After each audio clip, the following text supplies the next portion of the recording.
sweet. Little girls double dutch on the concrete. Maybe sometimes we got it wrong, but it's alright. The more things seem to change, the more they stay the same. Je m'installe à mon tour avec plaisir dans cette maison chaleureuse, avec une profonde envie de partager des récits de vie bouleversants. Pour découvrir des itinéraires inspirants. Mon fils a été assassiné. Il n'a jamais fait de mal à personne. Ihsan, c'était la joie de vivre. Dès qu'ils l'ont pris dans cette voiture, d'après ce que j'ai appris, le conducteur a commencé à lui donner des coups parce qu'il était homosexuel. Un être humain, c'est un être humain, point à la ligne. Et je le dirais à tout le monde. Mon fils est homosexuel et je l'aime. Mais aussi pour mieux comprendre ces parcours de vie hors du commun, grâce à celles et ceux qui ont aidé mon invité à franchir les obstacles et à grandir. Je suis très fière de ce qu'il a accompli. C'est quelqu'un de fort, il a toujours eu la parole sage. On se parle à travers les yeux. Et quand un est faible, l'autre essaye d'être fort. C'est une roue qui tourne. Une occasion pour chacun d'entre nous de partager mille et une vies. Mais à cet instant précis, j'ignore encore tout des émotions que je vais vivre ce jour-là. Je vais bientôt rencontrer Hassan Jarfi, ce père de 5 enfants a vécu il y a 4 ans l'impensable, la mort d'un de ses fils, Ihsan. Ihsan a été assassiné pour la seule raison qu'il était homosexuel. Cet acte inhumain, intolérable, a projeté Hassan dans une profonde réflexion dont il est sorti pour se lancer dans un combat sans merci pour la tolérance.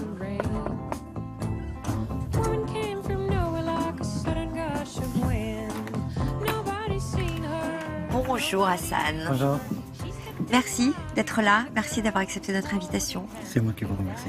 On est ravis de vous accueillir Merci dans cette beaucoup. belle maison. Merci. Voulez-vous débarrasser de votre écharpe? Oui. Tenez, Ma veste aussi, pardon. votre veste aussi. Allez-y, mettez-vous à l'aise. Merci. Pardon. Venez, Hassan, venez vous installer tranquillement. Merci. Est-ce que je peux vous servir quelque chose à boire? Il y a du café, du thé, il y a des jus de carottes, de citron, des jus de légumes. Voilà. Oui, un petit fond de café. Un petit fond de café. Merci beaucoup, Hassan. Comment vous vous sentez? Je me sens comme d'habitude. Comme d'habitude? Oui, partout où je vais, les gens ne voient à travers moi que la mort de mon fils, que l'homophobie. Donc je suis constamment présenté au public de manière directe, comme je le fais maintenant, ou de manière indirecte, par mon existence déjà qui est consacrée à mon fils. Alors, votre credo, c'est la transmission. Moi, je suis très admirative de votre parcours, car vous avez vécu un drame qui a ému la Belgique entière il y a 4 ans. Donc, vous avez perdu votre fils, Ihsan, qui a été assassiné à 32 ans. Assassiné tout simplement parce qu'il était homosexuel. Les responsables de son crime ont été condamnés pour crime homophobe.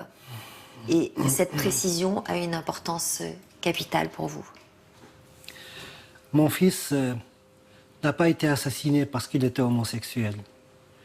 Il a été assassiné parce que les assassins sont des homophobes. Mais on ne peut pas être assassiné parce qu'on est homosexuel ou parce qu'on est différent. Donc pour moi, c'est très important. L'erreur ne se trouve pas dans l'identité de mon fils, elle se trouve chez les assassins. On a tous à apprendre de votre parcours. On va découvrir un père incroyable dans la transmission qu'il a donnée à ses enfants et puis ce message de véritable philosophie que vous transmettez aujourd'hui. Alors on ne s'est jamais rencontrés, mais je vous ai demandé de fouiller dans vos albums de photos personnelles pour choisir quelques-unes des photos qui retracent votre parcours. Je vous laisse aller regarder les photos et puis on se retrouve après. D'accord. Ok? D'accord. Allez-y. À tout de suite.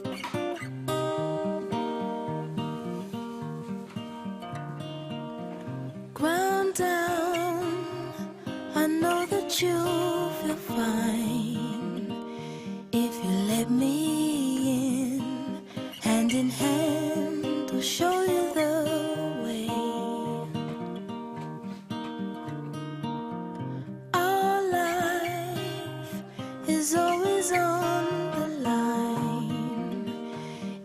just begin.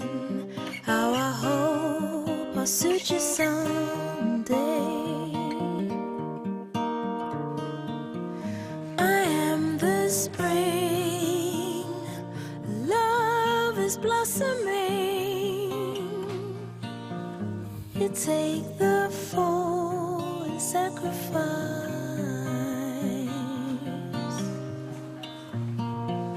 I'll cheer you up, fill your empty cup, and we can sup on summer skies.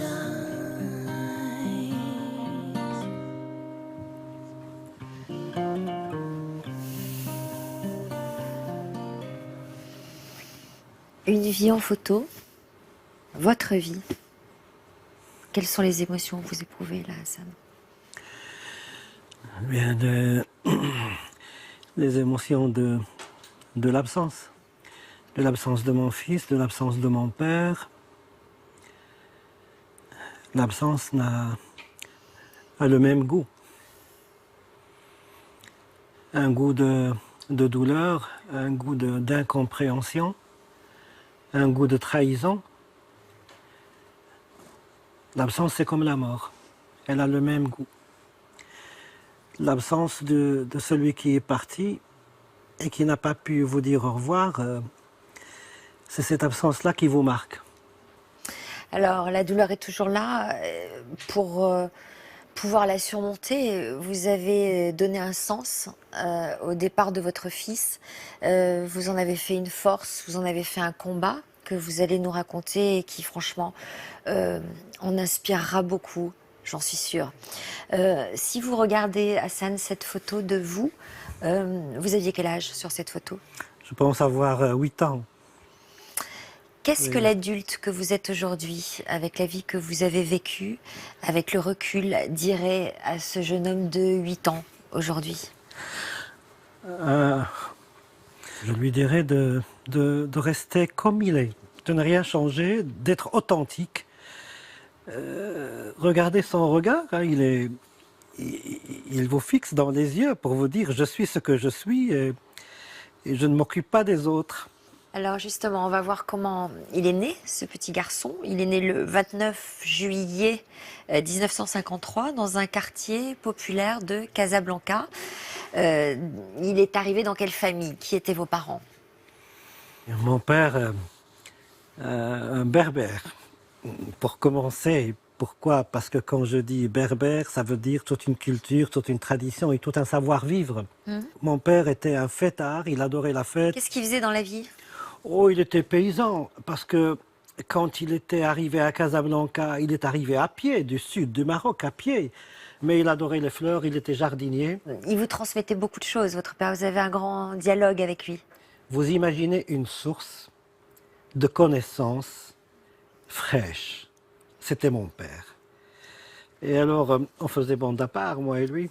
On était proches, je dormais avec lui jusqu'à l'âge de 12 ans. Ah bon? Oui, Une oui, mère oui. très autoritaire? Oui, il avait son caractère, mais une mère qui n'a jamais connu sa mère. Et vous, vous étiez quel petit garçon? Oh, moi j'étais le garçon qui s'inspirait des fautes de son frère aîné, des bêtises que je ne reproduisais pas. Donc j'étais toujours celui qui ne faisait pas des bêtises. Vous qui étiez parfait. À ma manière, on va dire, oui, devant mes parents, j'étais parfait. Je travaillais Très bon bien. élève? Très bon élève, oui, j'étais très bon élève. J'adorais l'école et je ne voulais pas que quelqu'un ait plus de notes que moi. Donc voilà. Il paraît qu'il y a eu une récompense de la part de votre père lorsque vous avez obtenu votre certificat d'études.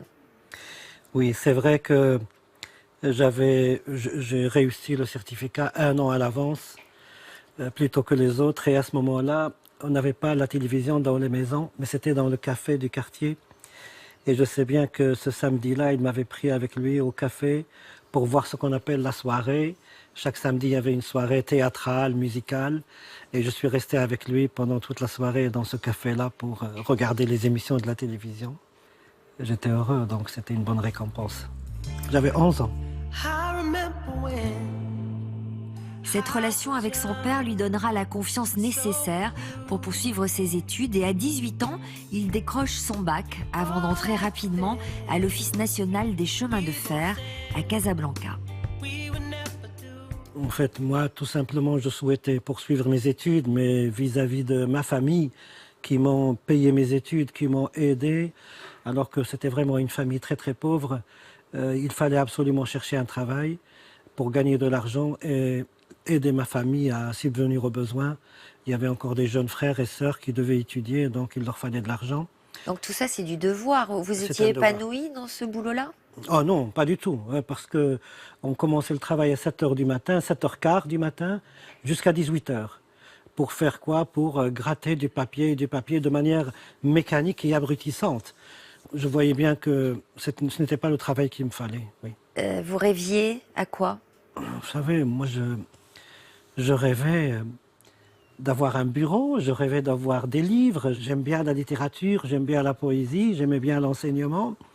Et je rêvais un petit peu de cette vie-là. Alors, en cachette, vous vous renseignez pour partir loin, sans en parler à votre famille. En fait, je suis parti à Tanger par train et je me suis renseigné. J'avais une inscription à Grenoble, à l'université de Grenoble, et une autre à l'université de Liège.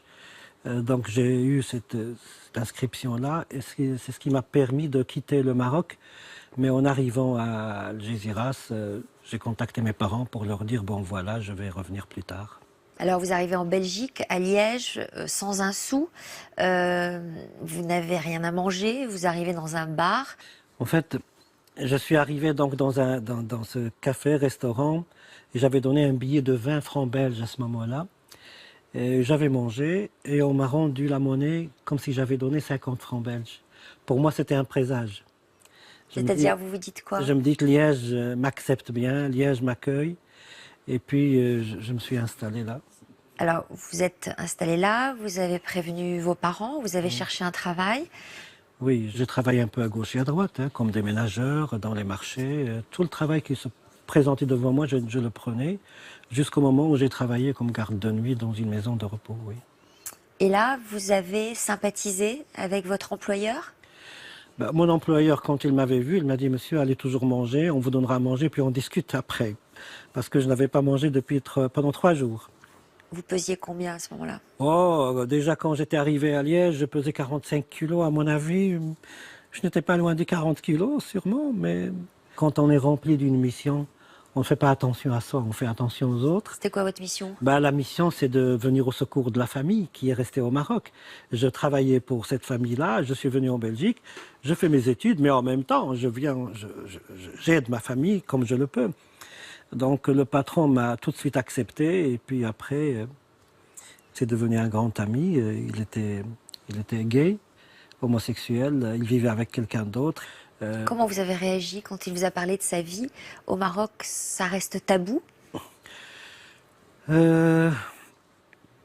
Grâce à mon père, je dois vous dire que j'étais un peu éduqué dans cette forme d'ouverture vers la différence.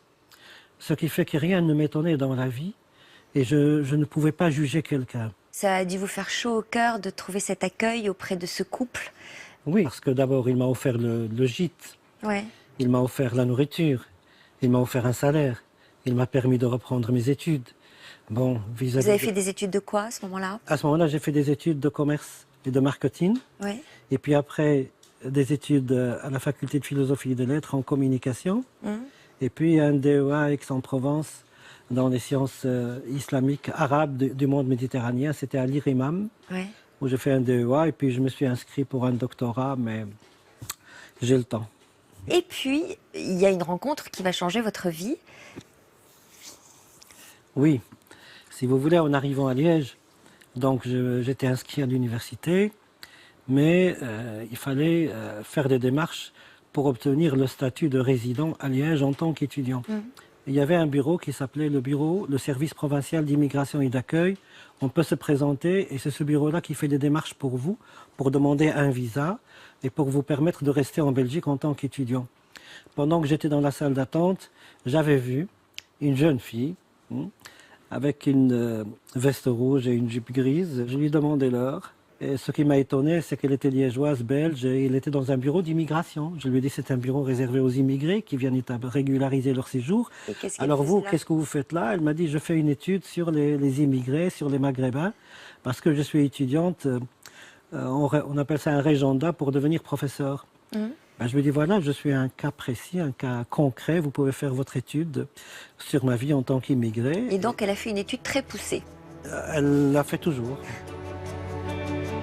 En 1978, les jeunes amoureux se marient et 4 ans après leur rencontre, Nancy accouche d'une fille, puis 2 ans plus tard d'un petit garçon, Ihsan. Cet amour, fort et profond qu'ils partagent, donnera naissance à 5 enfants. On est ce qu'on fait de nous. Moi, je viens d'une culture maghrébine. Et dans cette culture-là, il y a la fille et il y a le garçon. La fille va se marier, elle va porter le nom de son mari. Mais le garçon va se marier, il va garder le nom des parents. Donc, Ihsan, il portait un lourd fardeau sur les épaules. J'imagine que vous avez voulu reproduire ce que vous avez vécu avec votre père, puisque vous aviez des souvenirs merveilleux avec votre père. Oui. Il y a des traditions qui nous rendent responsables.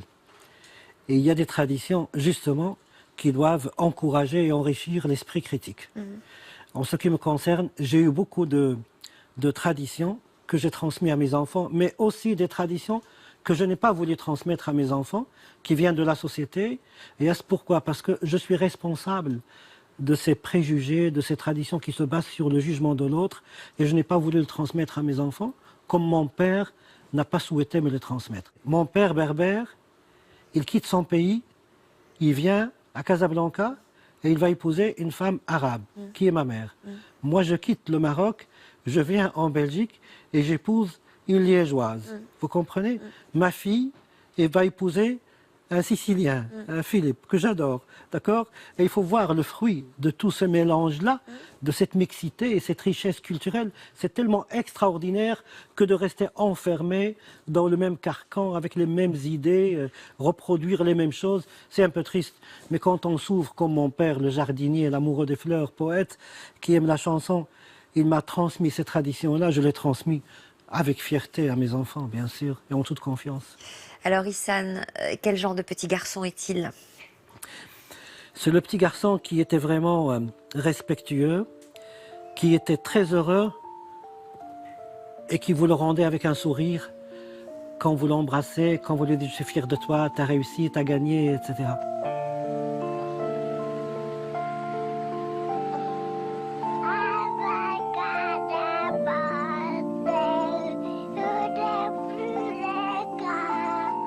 Est-ce que vous sentiez dans sa petite enfance une différence? Déjà? Oui, c'est-à-dire que depuis tout petit, on se posait toujours la question, tout le monde se posait la question, pourquoi est-ce qu'il est maniéré? Il n'est pas efféminé, mais il est maniéré. Ça s'exprimait comment, par exemple? Par une gestuelle. Par les gestuelles, regardez, je suis en train de vous parler, regardez mes mains, vous croyez que je les contrôle? Je ne les contrôle pas. La gestuelle ne se contrôle pas. Et il faisait quoi, lui?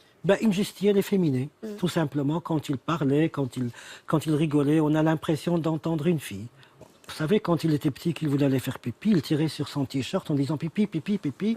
Et il allait à la toilette, et il s'asseyait sur la chaise comme une fille, même si je viens lui dire, écoute, Ihsan, c'est pas comme ça qu'on fait pipi quand on est un garçon. Bon, mais... Vous en parliez avec lui? Pour le corriger, oui, fait comme ceci. Je l'ai inscrit au karaté, je l'ai inscrit au foot. Il ne donnait pas des coups, c'était des caresses, non. Vous en parliez avec votre femme? Avec des inquiétudes. J'espère qu'il ne sera pas homosexuel. Qu'est-ce qu'elle vous disait, elle? Attends, tu vas trop vite, tu te fais un cinéma. Les frères et sœurs, je leur disais, eux aussi, ils se posaient des questions. Papa, oublie ça, ne pose pas ce genre de questions. Parce qu'eux-mêmes, ils savaient bien comment il était, mais ils n'en pouvaient rien. Et puis, il y a ce séjour au Maroc, où vous subissez une réflexion douloureuse pour vous. Oui, on était partis au Maroc. Vous savez comment ça se partage un repas là-bas. Tout le monde est autour du même plat. Il avait quel âge? 11 ans, 13 ans. Mais il avait, pendant qu'on mangeait, il lançait des feintes, comme on dit, rigolait, faisait rire les autres. Et à un certain moment, la gestuelle est partie. Et mon frère, il était en train de manger, il a frappé la table avec le morceau de pain qu'il avait dans sa main. Il a dit quelle ordure et il est parti. Qui, votre frère? Mon frère, et Issane est devenu tout rouge et moi aussi, je me suis dit pourquoi il agresse comme ça mon fils. De cette manière-là, il aurait pu le prendre en tant qu'oncle, avoir un rôle éducatif, pédagogique. Non, il l'a jugé tout de suite, il l'a condamné, il m'a condamné avec lui. Et depuis ce moment-là, je ne parle plus avec mon frère. À ce moment-là, vous en parlez avec Issane? J'ai parlé avec lui quelques années plus tard en repartant. Vous savez que pour partir au Maroc, il faut rouler pendant 3 jours. Et quand on arrive à Algeciras, on est un peu fatigué et on attend le bateau. Puis je lui ai dit, Issane, dis-moi un peu, est-ce que tu es homosexuel ou tu ne l'es pas? Il m'a dit, non, papa, je ne le suis pas. Je lui ai dit, tu te rappelles la scène avec ton oncle? Il m'a dit, oui. Je lui ai dit, voilà, fais attention pour que cela ne se reproduise pas. Vous le croyez à ce moment-là? Non, je ne le croyais pas, non. Mais vous êtes soulagé qu'il vous Je suis dise non? soulagé parce qu'il a donné la réponse qu'il fallait. Mais au fond de vous, la conviction... La conviction, Et là c'est la peur. Si tu es homosexuel, mon gamin, la société ne te le pardonnera jamais. À 32 ans, c'était le carpe diem. C'est l'enfant qui voulait vivre, cueillir les fruits de la vie, de la journée, de la lumière. C'était un fêtard, comme son grand-père, comme mon père. Il aimait la fête, il aimait la chanson, l'art. C'était un amoureux du cinéma, il rêvait d'être artiste, d'être comédien. C'était un travailleur. Et il faisait quoi dans la vie? Il était vendeur, mais plutôt styliste. Issane, c'était la joie de vivre. Tout ce qui est grave, lui, le transformait en positif. Il était amoureux? Je savais qu'il vivait avec Bertrand, je peux dire son nom. Ils avaient acheté une maison ensemble et ils travaillaient tous les deux. Il y avait une différence d'âge entre les deux. Et puis, à un certain moment, ils ne partageaient plus cet amour. Et ils se sont séparés tout en restant amis. Et puis, il s'est remis avec quelqu'un d'autre. Vous en parliez avec lui de ça à ce moment-là? Non. Pudique et respectueux, Hassan ne veut pas bousculer son fils. De son côté, Issane vit son homosexualité le plus paisiblement possible. Hassan est comblé par cette liberté et le bonheur affiché par son garçon. Mais le 21 avril 2012, alors que toute la famille est réunie pour l'anniversaire de Nancy, la mère d'Issane, quelqu'un manque à l'appel. Il n'arrive pas, et puis on attend un petit peu. Et puis je dis à son frère, Talal, qui est toujours complice avec lui, qui est toujours inséparable, je lui dis, Talal, Issane va venir, ouais, tu sais bien, il va arriver, tu sais bien comment il est. Et puis on attend un petit peu, tant pis, on va commencer. Mais entre-temps, moi j'ai téléphoné 5-6 fois, je tombe sur le répondeur automatique. Donc vous êtes très inquiet? Je suis très inquiet, mais avec point d'interrogation.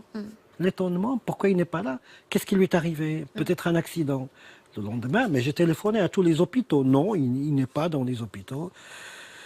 Puis on commence à attendre, et il ne viendra jamais. Donc là, c'est l'immense inquiétude. Oui, on a tous les enfants, les petits-enfants viennent dormir à la maison chaque soir, et on se réunit, et on parle. Chacun cherche de son côté. Ils vont voir les gendarmes, ses frères et sœurs? Oui, ils ont déjà été le lendemain voir la police pour déposer plainte. Je ne le savais pas, moi. Talal et ses amis sont partis partout pour mettre des affiches sur la disparition, pour enquêter. Et puis on leur a dit que le dernier endroit où il a été, c'était dans une discothèque où il était sorti pour téléphoner à son frère et qu'une voiture grise s'est arrêtée devant la discothèque et qu'il est monté dans cette voiture-là. La voiture a démarré très très vite. Depuis ce moment-là, on n'a plus de nouvelles de lui. Et tout le monde disait il est toujours vivant. Il est de ce côté-là. Je partais avec Nancy dans les endroits abandonnés, les maisons abandonnées, en criant Issane. On a toujours une idée comme quoi il a été kidnappé, qu'il est attaché, abandonné dans un endroit et on cherche. Après lui, Issane, c'est papa, fait un geste, fait un signe. On allait vérifier. C'était affreux pour nous de chercher, de nous interroger.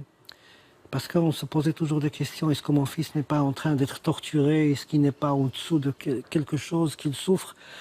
Qu'est-ce qu'on peut faire en attendant pour le secourir? Et c'était très, très douloureux pour nous. Vous êtes resté combien de jours?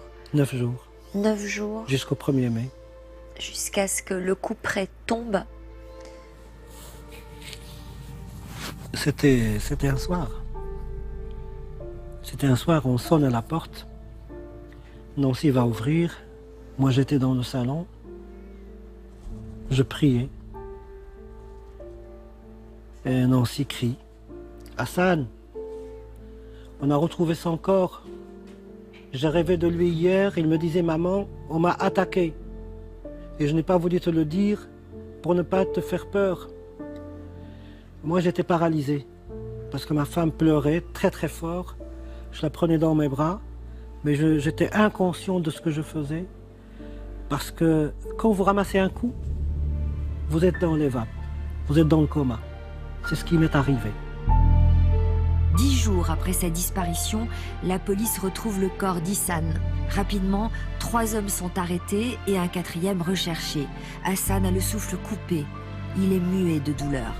Malheureusement, le poids de sa peine ne va pas s'alléger avec ce qu'il s'apprête à découvrir. Hissane était dehors. Ces gens-là, ils lui ont dit quelque chose. Pour moi, c'est un appât. Parce qu'il est monté apparemment de lui-même dans la voiture. Dès qu'ils l'ont pris dans cette voiture, d'après ce que j'ai appris, le conducteur a commencé à lui donner des coups. Il l'a frappé. Pourquoi?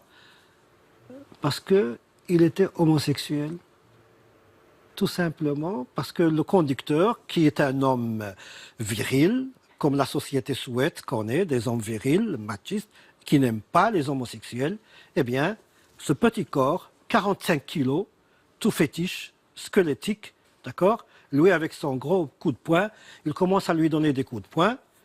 La personne à côté de lui, qui apparemment était un musulman, Hissane commence à lui dire, écoute, moi aussi je suis musulman comme toi. Cette personne qui était ivre, il lui a dit, toi musulman, et tu es pédé en plus, il commence lui aussi à donner des coups. Ils se sont arrêtés, ils l'ont sorti de la voiture, ils l'ont déshabillé et ils l'ont jeté dans le coffre. Une personne a été le rejoindre dans le coffre pour commencer à lui donner des coups de coude sur lui, alors que lui, il était en prosternation. Arrivé à 30 km plus loin, Hissane va essayer de se sauver, et cette personne-là l'a pris par les pieds, il l'a tiré devant, et à 4, ils se sont mis contre lui. Lui par terre, couché sur son ventre, sur son dos. On commence à lui donner des coups de pied, avec des chaussures, des coups de genoux, des coups de coude, 17 côtes cassées. Tout a explosé à l'intérieur, des traces de strangulation, des coups dans la tête. Il avait des coupures de 36 cm par un objet contondant, partout sur son corps. Et il le traîne jusqu'au bout, il le couche sur le ventre, et mon fils va agoniser pendant 6 heures, tout nu, il faisait très froid. Ils sont partis en se disant qu'ils allaient revenir le lendemain pour brûler le corps, pour ne pas laisser des traces d'ADN. Ça veut dire quoi? Ça veut dire qu'ils savaient déjà qu'il était mort. Mais en tout cas, il râlait, donc il y avait une respiration très très forte. C'est... Hassan, je vois que ce film-là, vous avez eu besoin de le faire dans tous les détails, que ça a dû être une obsession pour vous de savoir comment votre fils était mort. Vous l'avez compris quand on vous a ramené le corps, le soir même de l'annonce de son décès. Ce qui est terrible, c'est que sûrement mon fils m'a appelé et que je n'ai pas entendu son appel. J'étais en train de téléphoner. Je crois que quand on appelle papa et que papa ne vient pas, c'est... Où est-ce qu'il est? Je m'en veux.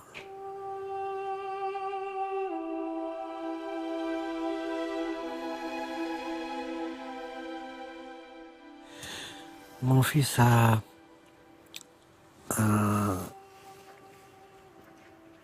été assassiné. Il n'a rien fait. Il n'a jamais fait de mal à personne. Il aimait vivre. Des personnes qui ont reproduit ce que la société leur a dicté depuis leur enfance. C'est qu'un garçon, il doit surtout ne pas ressembler à une fille, parce que la fille, c'est inférieur au garçon. C'est ça, les traditions que je ne veux pas transmettre et que je ne transmettrai jamais. Un être humain, c'est un être humain, point à la ligne. Qu'il soit garçon, qu'il soit fille, ça ne m'intéresse pas. Qu'il soit fille, garçon, ça ne m'intéresse pas. Qu'il soit ni fille ni garçon, ça ne m'intéresse pas. C'est un être vivant. Et mon fils a été enterré. Je sais bien qu'il y a un corps qui est là. Mais je sais que lui, de toutes mes forces, je le fais vivre en moi. Comme mon père m'a fait vivre en lui. Ihsan restera vivant, en tout cas, tant que je serai vivant. Je resterai vivant.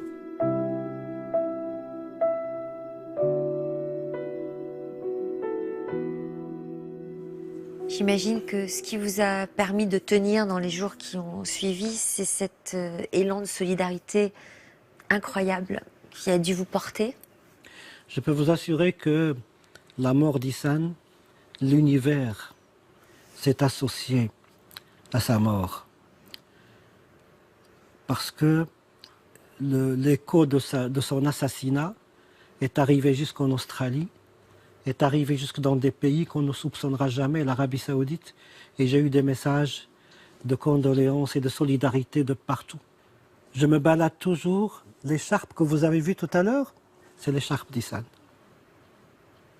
Vous étiez dans quel état, vous, Hassan, dans les mois qui ont suivi son décès?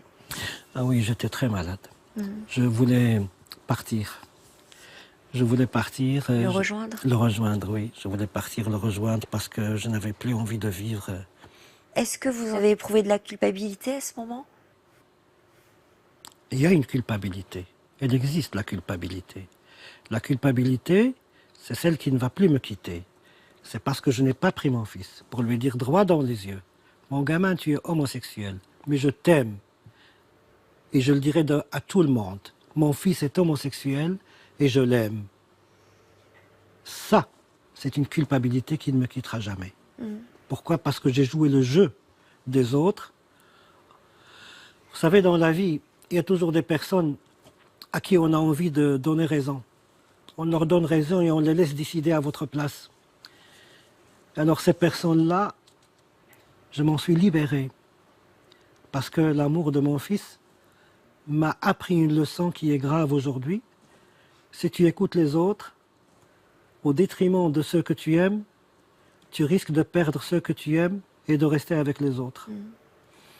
C'est une leçon qui n'a pas de prix. Bien sûr. Alors, les assassins de votre fils, ils ont été condamnés pour ce crime homophobe? Oui, ils ont été condamnés à perpétuité, sauf un à 30 ans. Mais je tiens à vous dire la vérité. Ils peuvent sortir demain. Ça ne me touchera pas. Parce que ces gens-là, je n'ai pas de haine contre ces personnes-là. Ils peuvent sortir demain. La seule chose que je demande, respecter la vie et aimer les gens. Rien d'autre. Que voulez-vous que je fasse avec la haine? C'est contre moi que ça va se retourner, cette haine. La haine, c'est comme un feu, elle ne brûle pas le reste, elle vous brûle, vous qui vous la portez en vous. Donc pourquoi détester les gens? Ça ne sert à rien. On ne se remet pas de la mort d'un enfant, mais Hassan ne veut pas se laisser gagner par la haine. Son message de tolérance sera maintenant sa nouvelle raison de vivre. Il crée une fondation et se lance dans la rédaction d'un livre pour son fils. Je peux vous assurer que je n'ai pas réfléchi au livre. C'était un ami, Van den Broek, qui m'a envoyé un poème. Je pense que ce poème date de 1936. Il disait, excusez-moi, peut-être que je vais faire des fautes en espagnol, mais no pardonar a la nada. J'ai compris, je ne pardonne à rien. Je ne pardonne à rien. Je ne pardonne même pas à cette terre qui te prend, mais que tu as fertilisé avec tes mains. C'est ce poème-là qui a allumé le désir d'écrire. Mais d'écrire sur qui? Sur mon père. J'ai commencé à raconter la vie de mon père. À un certain moment, je me suis dit, mais Hassan, c'est ton fils qui est mort, ce n'est pas ton père. Mais j'ai compris que mon père, c'était mon fils, et que moi, j'étais mon fils, et que moi, j'étais mon père, et qu'il y a ce fil conducteur qui passe de mon père à moi, à Ihsan. On a tous été poètes, on a tous été artistes, on aime tous la beauté de la vie. Et que même s'il y a un nuage, on ne verra que le petit rayon du soleil dans le ciel. Donc il y a ce livre, 1 an après, et puis le jour de son anniversaire, vous créez votre fondation, que vous appelez comment? La fondation porte le nom Ihsan Jarfi, Fondation Ihsan Jarfi. Qu'est-ce que vous faites concrètement dans cette fondation? Concrètement, à chaque année, il y a un événement. La première année, c'était l'Orchestre Philharmonique de Liège. Ils ont joué, je pense que c'est la 9e ou la 5e de Beethoven. On a reçu 16 000 euros de bénéfices et nous avons versé 15 000 euros à des associations qui luttent contre l'homophobie et contre les discriminations. Alors, on découvre cette force incroyable que vous avez, ce que vous en avez fait, l'écriture de ce livre, la fondation. J'imagine que l'amour de vos proches vous a aidé aussi à faire face et vous avez tenu à nous les présenter.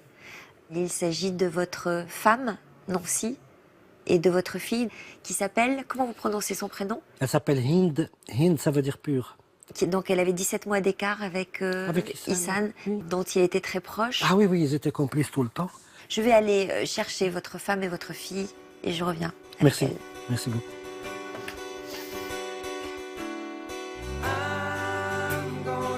Si tous mes invités, comme Hassan aujourd'hui, survivent aux épreuves, c'est aussi grâce à des rencontres. Mais un mystère demeure. Comment s'échappe-t-on du pire? C'est pour tenter de répondre à cette question que j'ai voulu écouter sa famille, afin de mieux comprendre comment chacun d'entre nous peut tirer des enseignements de l'expérience si particulière de mon invité. La force, j'essaye de la retrouver chez ma mère et la sagesse chez mon père. Il faut continuer, il faut essayer justement de se battre comme mes parents le font pour que ça n'arrive plus. On vient d'écouter le récit du drame que vous avez vécu il y a 4 ans. Un récit très éprouvant mais tellement lumineux dans la bouche de votre époux parce qu'il sait trouver les mots et les images à la fois pour raconter le pire et faire vivre votre fils encore aujourd'hui. Comment vous vous sentez toutes les deux 4 ans après ce drame? On essaye de faire comme on peut pour continuer la vie, notre chemin. Je m'accroche beaucoup à mes enfants, mes petits-enfants, mon travail. Et alors j'essaye de faire ma petite routine et voilà. Votre petite routine avec ce drame tellement présent en vous que j'imagine que ça génère de l'inquiétude peut-être aujourd'hui pour vos autres enfants? Oui, oui. Et encore maintenant, quand ma fille rentre le soir, je dis sonne, envoie un petit message pour dire que tu es bien arrivé parce que on en a perdu un. On aimerait bien que ça ne se reproduise plus avec un autre. Et vous, Hind, comment vous... Moi, la vie a totalement changé. Donc, C'est-à-dire? on doit faire face à des combats quotidiens. On doit garder le sourire, essayer de rigoler. C'est un combat de garder le sourire? Oui, parce qu'il ne sourit pas avec nous. Il n'est plus là pour nous faire rire, il n'est plus là pour partager ça avec nous. Et maintenant, voilà, on doit essayer de continuer à vivre et la consonance n'est pas agréable. Alors on va le faire vivre, Ouais. ce frère tant aimé dont vous étiez si proche. Quelle relation vous entreteniez tous les deux? On va dire qu'on avait fait les 400 coups ensemble. Donc, il y a beaucoup de choses que mes parents ignorent. Hein. Je ne sais pas si je devrais les dévoiler au jour d'aujourd'hui, mais bon. Voilà, moi, c'était mon confident, c'était mon protecteur. Il était très protecteur envers vous? Il l'a été vis-à-vis de chacun de ses frères et sœurs. Donc, même si lui, il était le deuxième, il protégeait quand même sa grande sœur. Vous dites que vous étiez confident. Est-ce que lui vous faisait des confidences sur son homosexualité? Vous l'avez su à quel moment? Je l'ai su, je pense, quand il avait 15 ans. Pas avant? Vous n'avez jamais eu de doute avant? Si. Ce sont des choses qu'on ressent, mais il n'y avait pas ce besoin d'aller lui demander parce que c'était sa vie privée. Donc à un moment donné, je ne vais pas lui demander de quelle orientation sexuelle tu es. Ça ne me regarde pas. Après, si lui était épanoui comme ça, voilà. Mais Comment vous l'avez appris alors? je l'ai appris à travers une lettre. Que vous avez trouvé? Oui. J'étais dans sa chambre et la lettre était là et puis ça m'a sauté aux yeux. Je ne sais pas si toi, tu t'es déjà raconté ça? Je t'ai Non, jamais. non, Voilà. je l'apprends. Voilà, il y a beaucoup de choses. que tu ne sais pas. Beaucoup de pudeur dans cette famille. Hein. Vous ne lui avez jamais dit? Si vous souhaitez nous en parler, vous nous en parlez. Non, j'ai ça vous rien. appartient. Non, j'ai été une des premières personnes de la famille à le savoir, je crois. Enfin, Qu'est-ce qu'il y avait dans cette lettre? C'était une lettre d'amour? Oui, c'était une lettre d'amour de quelqu'un qui lui adressait son amour à lui. Et bon, bah voilà, moi j'avais la réponse à ma question interne. Donc je l'ai regardé, il m'a regardé et bah là, on a dialogué. Voilà, je lui ai dit bah quoi? Et puis il m'a dit bah oui, mais en pleurs. Il a pleuré pour m'annoncer qui il était en fait. Et je crois que ben voilà, c'était le fait de s'entendre dire aussi qu'il était homosexuel, c'était une découverte pour lui. À cet âge-là, c'est pas facile. Voilà, on découvre un autre monde, on va devoir faire face à des critiques verbales, à des critiques physiques. Et je crois qu'il en était conscient. Comment vous avez réagi à ces pleurs? J'ai pleuré parce que j'avais très très peur pour lui. Dans le sens où je savais que voilà, il y avait la violence physique et la violence verbale qui existait, mais à côté de ça aussi, j'avais très peur de la maladie, le sida. Donc j'avais très très très peur de ça. Nancy, votre mari disait tout à l'heure que vous étiez très proche de votre fils, beaucoup de complicité.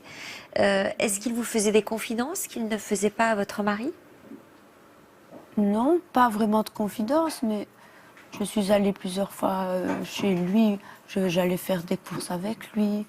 Une fois, j'ai préparé le couscous pour les parents de son ami. Alors, si je comprends bien, vous avez appris à faire le couscous, alors en tant que liégeoise. Oui, oui. Je viens d'entendre ça. Oui. Vous êtes allée Non, faire mais- le couscous. Oui, il m'avait dit ce serait bien si tu venais préparer ça pour les parents de son ami. Moi, je dis ça va, il n'y a pas de problème. C'est la seule fois où je suis restée aussi longtemps, quoi. Et plus jeune, est-ce que vous aussi, vous aviez noté une gestuelle, une féminité chez votre fils? Vous en parliez avec Hassan? Ben, des fois, il me disait, regarde, il a fait, ben, il a agi comme ça. Mais je me disais, non, c'est toi qui te fais des idées, ça va changer. Ou je me tracassais pas, où je voulais un petit peu me voiler la face, quoi. Oui, parce qu'au fond de vous, vous le Plus jeune. saviez, j'imagine. Oui, un petit peu. Et puis je me dis, bon, de toute façon, c'est lui, c'est Hassan, il est comme ça, ben, voilà. Est-ce que ça vous faisait peur, cette idée? Dans l'éducation musulmane, c'était pas très bien noté, donc je me dis comment est-ce que mon mari va réagir, la famille. C'est plutôt ce côté-là qui faisait un petit peu peur. Et puis donc, il n'arrive pas le soir de votre anniversaire.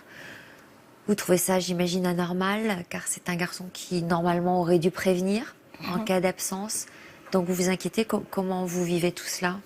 Bah, on l'attendait, hein. C'était l'anniversaire de ma mère et de mon fils. Ils sont nés. Oui, oui. Ah oui, je- Ouais. Et on était tous réunis à la maison et Hassan était manquant. Donc tout le monde se dit tiens, c'est bizarre, c'est pas normal. Il avait pourtant confirmé sa présence.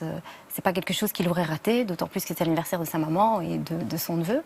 Donc et puis indirectement et sans se le dire, chacun lui téléphonait. On s'isolait chacun et chacun lui passait un coup de fil, mais c'était sa boîte. Vous étiez très vocale. inquiète.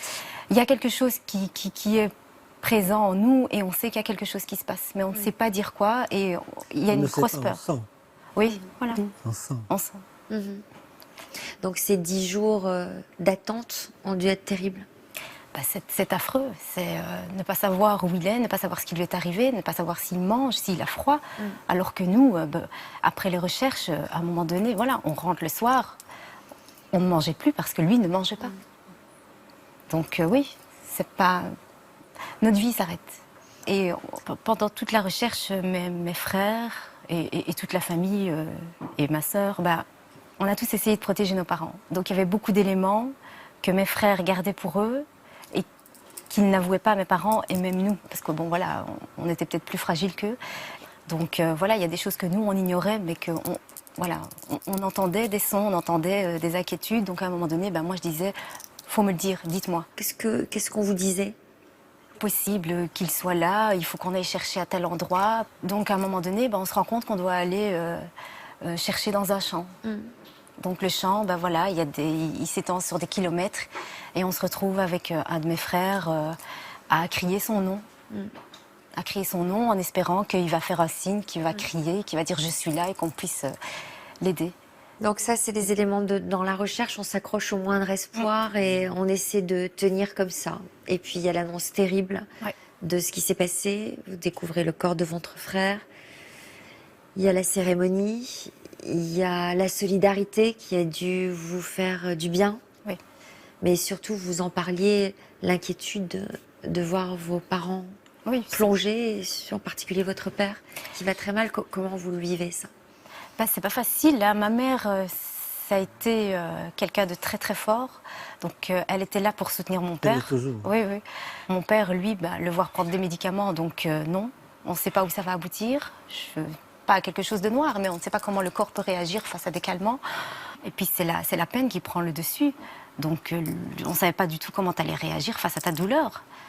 Puis ma mère était là, donc il fallait s'occuper un peu des deux. Mais...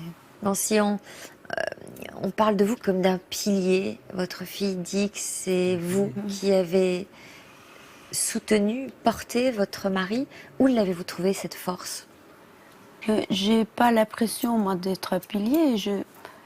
C'est ça sa force. Je restais assez active. Lui était plutôt calme, un peu assommé. Moi, il fallait que je bouge, que je m'occupe. Pour oublier ou pour penser à autre chose? Oui, je ne sais pas très bien expliquer, mais il fallait que j'agisse, que je fasse n'importe quoi pour... pas pour oublier, parce que... Pas pour oublier, mais peut-être pour que vos pensées s'accrochent à autre chose, justement. Oui, peut-être, c'est peut-être ça, oui. Même maintenant, elle n'arrête pas de travailler. Mais elle a toujours été comme ça ou elle a été... Non, depuis ce moment-là, de la disparition d'Issane, elle est tellement active qu'il y a des moments où je lui demande simplement de freiner un petit peu parce qu'elle anticipe. Elle est avec vous aujourd'hui, mais elle parle déjà de demain, d'après-demain, d'il y a 3 jours. Elle est tellement en train d'anticiper que finalement, ça vous met la pression et là, elle vous bouscule. Hein. Bon, alors que moi, je suis quelqu'un qui veut vivre l'instant, elle veut vivre le futur. Et... C'est peut-être pour fuir le moment présent, justement. Oui, je crois que c'est ça. Oui, c'est quelqu'un qui, lorsqu'elle reçoit sa douleur, elle l'intériorise. Elle ne l'exprime pas. Elle l'intériorise et ça fait encore plus mal. Mais seulement pour nous, on a besoin de voir quelqu'un qui soit solide, qui ne pleure pas. Et c'est ça qui fait notre force aussi. Donc le fait de l'avoir bougé, s'activer, cela nous donne de l'énergie, de la force. Mais elle reste humble, elle reste modeste. Ce n'est pas quelqu'un qui dit je fais. Mais il ne faut pas l'occulter quand même, cette douleur. Votre mari l'a exprimée en écrivant. J'imagine que ça a été pour lui un exitoire. Comment vous avez réagi lorsqu'il vous a parlé de l'écriture de ce livre? Au départ, j'étais pas très pour. Moi, je n'ai pas très envie que tu parles comme ça de notre famille, de notre fils, d'étaler ça devant tout le monde. Donc moi, j'étais pas très pour. Et puis bon, il m'a lu des extraits. Bon, je me dis finalement, pour lui, c'est très bien, ça lui fait du bien.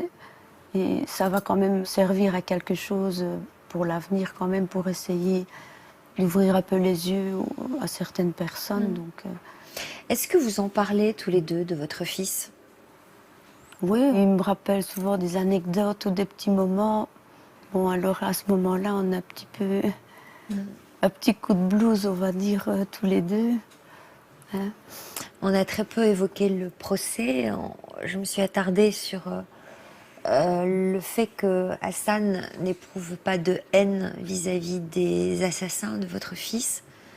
Quel est votre ressenti, vous, par rapport à eux? On est content quand même du résultat du procès, qu'ils aient quand même eu un jugement qui nous convient, si on peut dire qu'il nous convient. J'imagine que le procès a été très douloureux pour vous, revivre tout ça. Oui, oui. Et encore, on n'a pas été au jour où ils ont montré les photos, la description. On n'y est pas allé. Je crois que... Et tu y as été, toi? Oui, j'y suis allée. Tu as vu les photos? J'y suis allée, mais je suis sortie lors de la diffusion des photos. C'était insoutenable. J'ai vu l'image d'un vêtement remplissant. Et Ça va, ça? Stop. Et j'ai pas pu.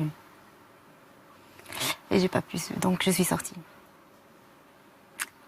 C'est pas des choses qu'on peut accepter de voir. Quel est votre ressenti, vous, par rapport aux assassins de votre frère? Je ne pardonnerai jamais. Comment vous réagissez quand vous entendez votre père dire qu'il n'éprouve pas de haine vis-à-vis d'eux et dire que leur attitude est le résultat du fait qu'ils soient laissés pour compte dans la société actuelle? Pour moi, c'est le moyen sage de s'en sortir.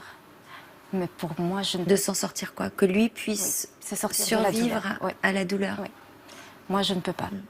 J'accepte la séparation de corps, malgré moi, mais je ne peux pas accepter l'acte et je ne peux pas accepter les pensées de ces assassins-là.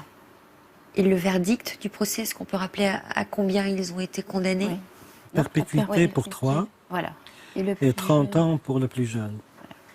Parce qu'il n'y avait pas de préméditation en ce qui le concerne. Les 3 autres, il y avait de la préméditation et surtout dans les actes. Donc ils ont été condamnés pour assassinat, pour traitement inhumain, maltraitance, séquestration, vol, parce qu'ils lui ont volé ses affaires. Et tout cela aggravé par la cause de l'homophobie, parce qu'il y a une circonstance aggravante que la loi donc a ajouté à partir de son meurtre à lui en 2012. Voilà. Hassan, est-ce que vous avez un dialogue tous les deux, enfin, et avec vos autres enfants? Parce que je vois quelqu'un qui tente d'être apaisé, d'avoir son fils en lui et de se tourner vers la lumière. Et puis je vois Hind qui est, elle, vraiment bloquée sur cette douleur, sur cette colère. J'imagine que vous avez un dialogue, une discussion autour de ça, que vous essayez de... ou pas du tout? Moi, je n'ai pas eu le même sentiment aujourd'hui que à l'époque. Hein. Moi, je n'accepte plus, je n'accepte pas. C'est-à-dire que plus le temps passe, plus Oui. la colère est grande. Oui, Comment vous l'expliquez ça? je ne sais pas. Vous savez qu'il y a différentes étapes Oui. dans le deuil. Je pense que je l'ai fait à l'envers, moi. Peut-être pas, mais il y a des étapes qui prennent plus ou moins de temps selon, Oui. selon les personnes. Donc vous êtes peut-être encore dans l'étape de la colère. Est-ce que vous en parlez? Vous vous faites aider? Je l'ai fait. Et puis, on voit que ça va, entre guillemets, qu'on s'exprime normalement. Et puis, au jour d'aujourd'hui, on voit qu'on s'exprime avec la voix qui tremble, les larmes qui montent. On essaye de gérer son émotion. On essaye justement de ne pas pleurer. Et Parce pourtant, ça fait du bien de Oui. pleurer. Oui, mais alors je passerai ma vie à pleurer parce qu'il n'est plus là. Est-ce que je vois deux approches différentes, enfin deux parcours différents. Chacun fait comme il peut, avec ses ressources, avec son âge. Vous avez un parcours de philosophe, donc j'imagine que ça doit vous aider aussi, les lectures, les textes, etc. Est-ce que vous tirez des forces de l'enseignement de votre père? Oui, bien sûr. La force lors de l'annonce de la mort de mon frère, je me suis identifiée à mon père. Donc, En quoi?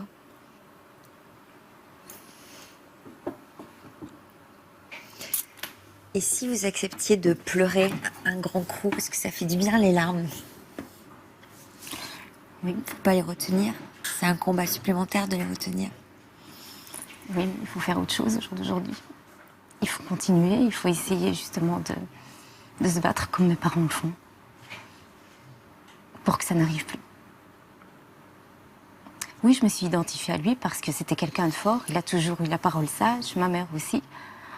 Donc voilà, la force, j'essaye de la retrouver chez ma mère et la sagesse chez mon père. C'est un bon mélange quand même, d'avoir en face de soi la force et la sagesse. Oui. Il faut que j'arrive à l'appliquer. C'est autre chose. Hassan, quand vous entendez votre fille dire qu'elle tire de la sagesse, je vois que ça vous émeut d'entendre ça. Je sais très bien qu'elle est mon amour. Elle le sait très bien. On va parler de ce livre. Bien sûr, vous l'avez lu. Qu'est-ce que vous en avez pensé? Des passages que j'ai pas su lire.